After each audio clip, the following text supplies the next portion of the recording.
Et puis pour le fer, c'est un peu comme le calcium, c'est important de vérifier où est la problématique si vous êtes en carence. Parce que du fer, ça peut être un manque d'apport, ça peut être aussi un problème dans le transport du fer, la transférine, ça peut être un fer de stockage qui est bas avec la ferritine, ça peut venir aussi de micro-saignements au niveau de l'intestin ou du corps, donc ça, il faut le détecter pour pouvoir agir. Et puis pour les femmes, ça peut venir aussi des règles, hein, si elles sont très abondantes, hémorragiques. Donc là, l'idéal, c'est toujours de revenir le plus en amont possible à la cause pour réguler. Donc si il y a des règles hémorragiques, eh ben, on peut jouer sur le climat œstrogène-progestérone. On peut vraiment aider pour diminuer le flux. Il y a des plantes aussi qui sont régulatrices du flux. Donc l'objectif là, c'est peut-être plutôt de régler le cycle et naturellement, les taux de fer vont se restaurer plutôt que de prendre tous les mois en continu des compléments de fer. Et puis ces compléments de fer aussi, vous avez peut-être expérimenté, la majorité, ça va donner des grands maux de ventre, voilà, des constipations, des selles qui sont très foncées, très noires, qui sont plus sèches. Donc si vous étiez amené à prendre des suppléments de fer, en tout cas, allez sur des choses bien tolérées, hein, plutôt du fer végétal. Voilà, il y a quand même pas mal de choses dans les magasins bio avec des suppléments de fer beaucoup mieux. Mais gardez en tête quelque chose d'important, c'est que notre corps a une capacité de modulation du pourcentage d'absorption de fer.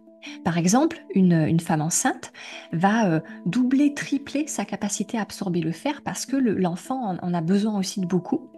Donc tout d'un coup, en fait, elle va beaucoup mieux le fixer.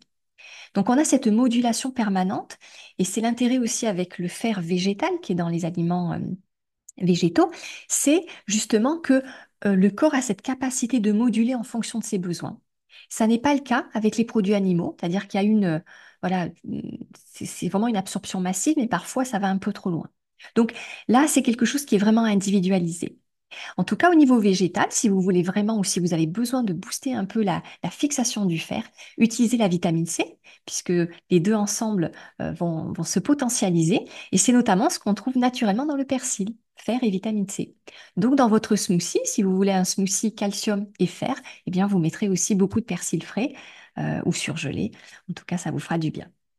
Vous voyez, donc avec du kale, une orange, myrtille et banane, eh bien, on va avoir 5 milligrammes de fer, ça c'est intéressant.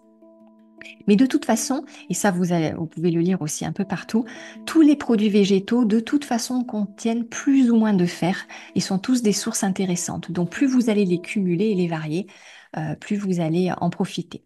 Et juste pour le point de vigilance pour les oléagineux, trempez-les parce que cet acide phytique, non seulement il chélate le calcium, mais il peut aussi empêcher le fer d'être absorbé. Donc à partir du moment où vous trempez, eh bien vous vous assurez de pouvoir profiter largement du fer et du calcium.